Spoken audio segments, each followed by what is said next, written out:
If your hands and feet have stayed cold every morning since you turned 60, and your doctor keeps telling you it is just circulation, I want you to listen carefully for the next few minutes. Because circulation is not the problem.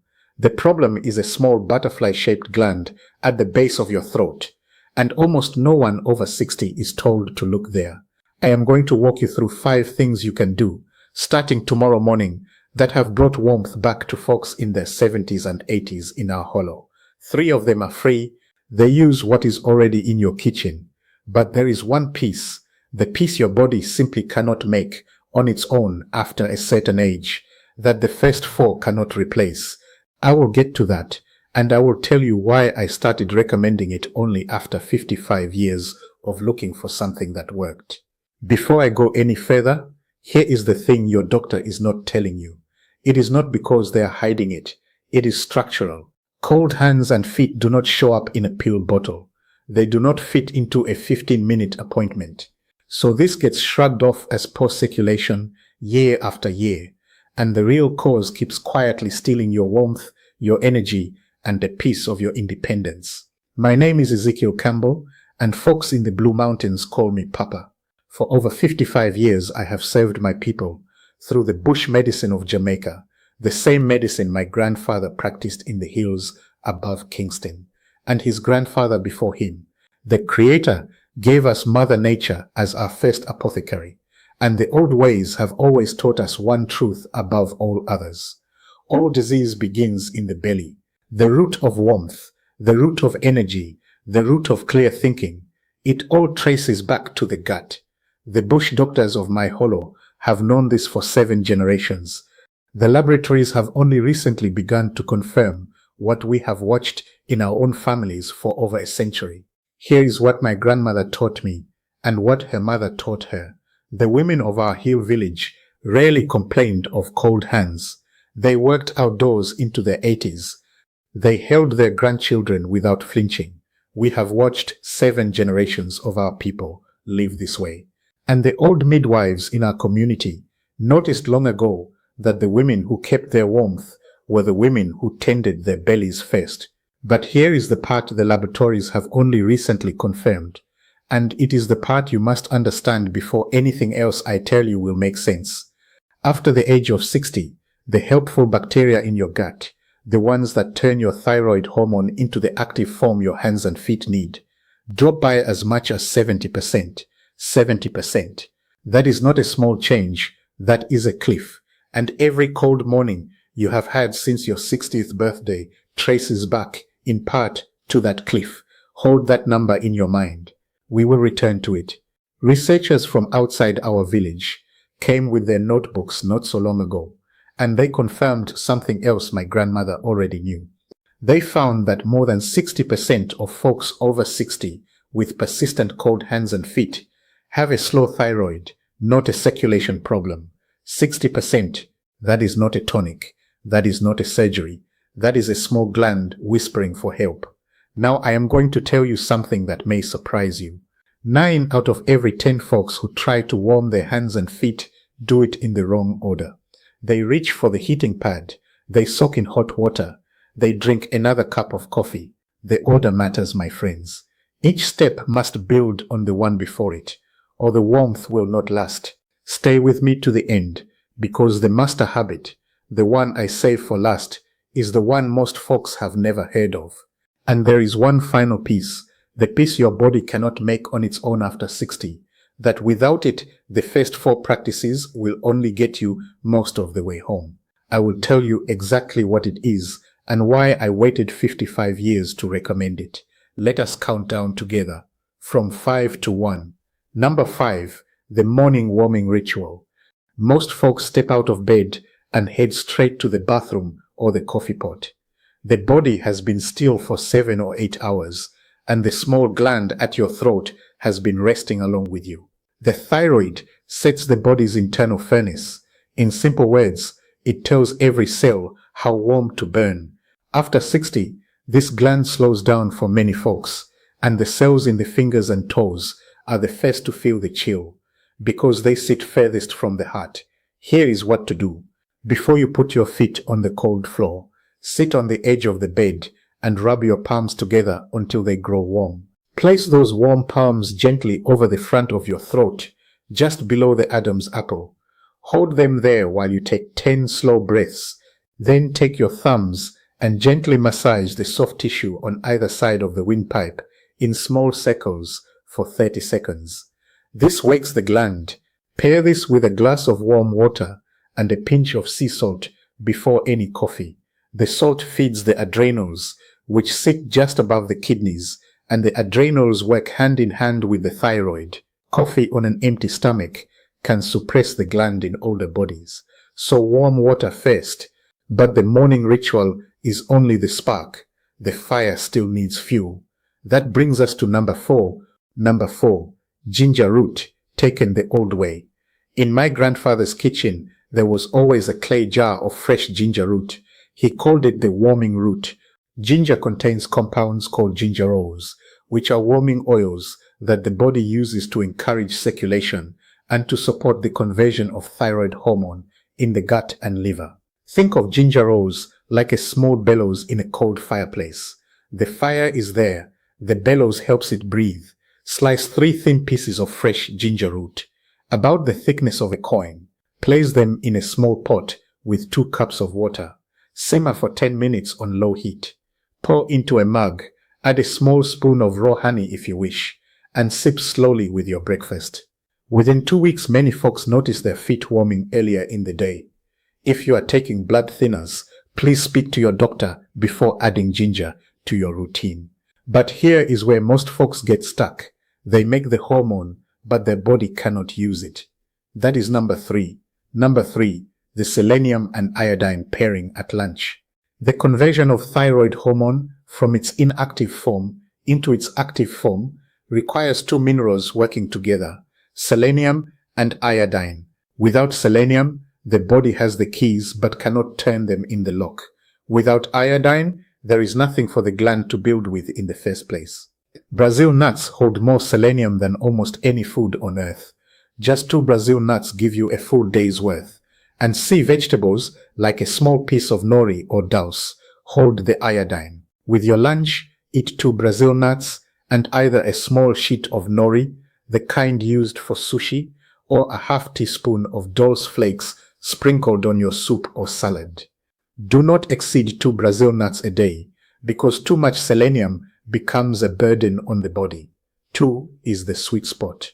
Pair this with a small portion of healthy fat like avocado or a drizzle of olive oil, because thyroid hormones are fat soluble and need fat to ride through the bloodstream and reach your fingers and toes.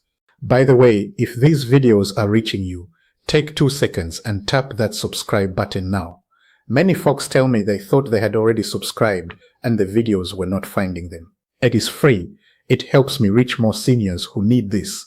And that is all I will ask of you today. Now, my friends, here is where I have to be honest with you.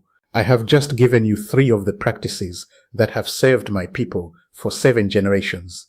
The morning ritual, the warming root, the selenium and iodine pairing, they work. They have been working in our hollow long before I was born. But after 55 years of watching folks past 60 try to bring their warmth back, I learned something that humbled me, and I want to tell you the story before I tell you what I do about it now. Margaret, a retired school teacher from Bozeman, Montana, came to see me through a friend. 73 years old, hands and feet so cold, she had stopped knitting because she could not feel the needles. We started her on the morning ritual, the ginger tea, the Brazil nuts and nori at lunch. After 8 weeks, her circulation had improved by 32%. That is real, but she was not where she wanted to be. She told me, "Papa, I am better, but I am not back. There is a piece missing." Robert, a former mechanic from Cedar Rapids, Iowa, the same story. 6 years on thyroid medication, hands and feet still cold. We added the foundation practices. He improved. But the stubborn last 25% of the cold would not lift. For years I asked myself why. The bush doctors of my hollow asked the same question for generations before me. We watched the women in our village who kept their warmth into their 80s, and we noticed something. They had something the modern world has lost. Their bellies were full of the right bacteria, the kind their mothers and grandmothers passed to them through fermented foods, through the soil on the vegetables, through the way food was prepared and stored. The bacteria that turn thyroid hormone into the active form your hands and feet need. Remember that 70% number I asked you to hold in your mind. After 60, those bacteria are nearly gone. And here is the cruel part. Taking probiotics alone does not solve it. The bacteria need prebiotic fiber to feed on, and they only produce the actual healing compounds called postbiotics when both are present. Think of your gut like the soil in a garden. Probiotics are the seeds, prebiotics are the compost, postbiotics are the fruit the plant gives back. All three must work together, or the garden will not bear. And after 60, the soil itself is depleted. You cannot plant a seed in dead soil and hope for fruit. This is why the morning ritual, the ginger, the Brazil nuts, the breathing practice you are about to learn, all of it gets you most of the way home, but not the whole way. I spent the better part of a decade looking for something that carried all three, the seeds, the compost, and the fruit, in one place, gentle enough for an older body, made of plants the bush doctors of my hollow would recognize. Most of what the modern world sells is just one of the three, and it is wrapped in a capsule the older folks I serve cannot swallow comfortably anyway. I almost gave up the search. What I landed on is called Butchboard.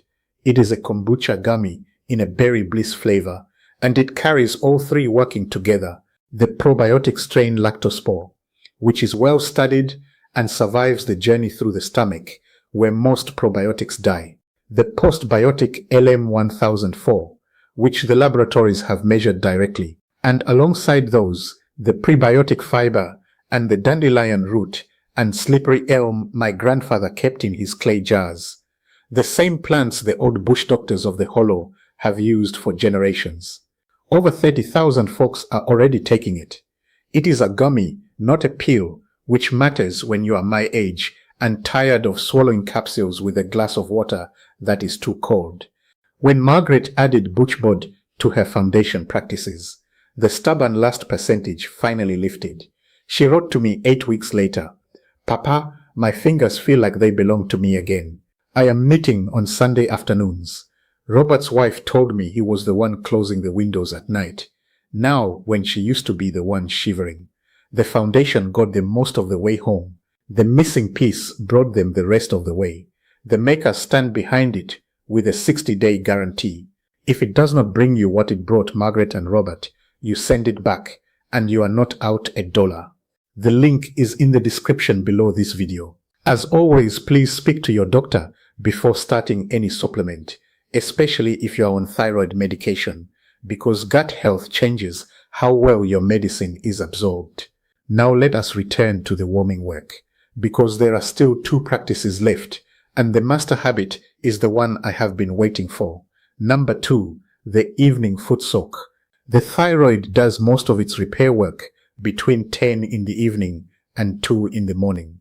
If the body goes to bed cold, the gland struggles to repair itself, and you wake up cold the next morning.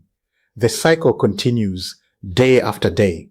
Fill a basin with warm water, about 105 degrees, comfortably warm but not hot. Add 2 tablespoons of Epsom salt, which carries magnesium that the muscles drink in through the skin. Add 3 drops of ginger essential oil, or a strong cup of cold ginger tea. Soak your feet for 15 minutes, about an hour before bed. Dry them, put on warm socks, and head straight to bed. Eleanor, a retired librarian from Asheville, North Carolina, came to me at 78, sleeping in 2 pairs of socks. The foot soak helped. The breathing practice I am about to teach you helped more, but it was when she added Butchboard to the foundation that her toe temperature, measured by her doctor, finally rose by 24%. She told me she sleeps with her feet outside the blanket now, like she did when she was a girl. And now, my friends, the master practice, the one almost no one is taught. Number 1, the 5-minute throat and belly breath. The thyroid sits at the front of the throat, and the vagus nerve runs from the brainstem down through the throat, past the thyroid, and into the belly, where it speaks to the gut. When you breathe in a specific way, you stimulate this nerve, and the nerve in turn signals the thyroid to wake up and the gut to absorb nutrients more efficiently. The two ends of the nerve are talking to each other through the breath. The old monks of the East have known this for over 1,000 years. Sit in a comfortable chair, both feet flat on the floor. Place one hand gently on your throat, just below the Adam's apple. Place the other hand on your lower belly, just below the navel. Breathe in slowly through your nose for a count of 4. Feeling the belly rise under your lower hand. Hold for a count of 4. Breathe out slowly through pursed lips, as if you are gently blowing out a candle for a count of 6. Repeat for 5 minutes every morning before you eat or drink anything except your warm water with salt. The slow exhale is the most important part. It is what stimulates the vagus nerve and sends the warming signal to both the thyroid and the gut at the same time. Dorothy, a retired nurse from Savannah, Georgia, came to me at 81. She had cold hands her entire adult life. The breath practice woke her vagus nerve. The morning ritual woke her gland. The Brazil nuts gave her the minerals. But it was buchbod that gave the bacteria what they needed to finally do their work. And within 12 weeks, her morning hand temperature had risen by 29%. She told me, "Papa, I held my great-grandbaby last week with bare hands, and he did not cry from the cold. That was the moment I knew she had her warmth back. Let me lock this in for you. Number 5, the morning warming ritual. Number 4, ginger root tea every morning. Number 3, 2 Brazil nuts and a small piece of sea vegetable at lunch. Number 2, the evening Epsom salt foot soak. Number 1, the 5-minute throat and belly breath. These 5 practices are the foundation. They will get you most of the way home. And the missing piece, the seeds, the compost, and the fruit your body simply cannot grow on its own after 60. That is buchbod, and the link is in the description below. This is not really about cold hands and feet. This is about the morning your great-grandbaby reaches for your fingers, and your fingers are warm enough to hold his without him pulling away. The body the Creator gave you was made to last, and at 70, at 75, at 80, it still has the capacity to heal itself when given the right care. It is never too late to begin. Tap the link in the description, take a look at buchbod, and remember the 60-day guarantee is there for a reason. The makers know what it does, so do I. Walk gently, eat what Mother Nature gave us, and may the Creator keep your hands warm. This is Papa, signing off from the Blue Mountains.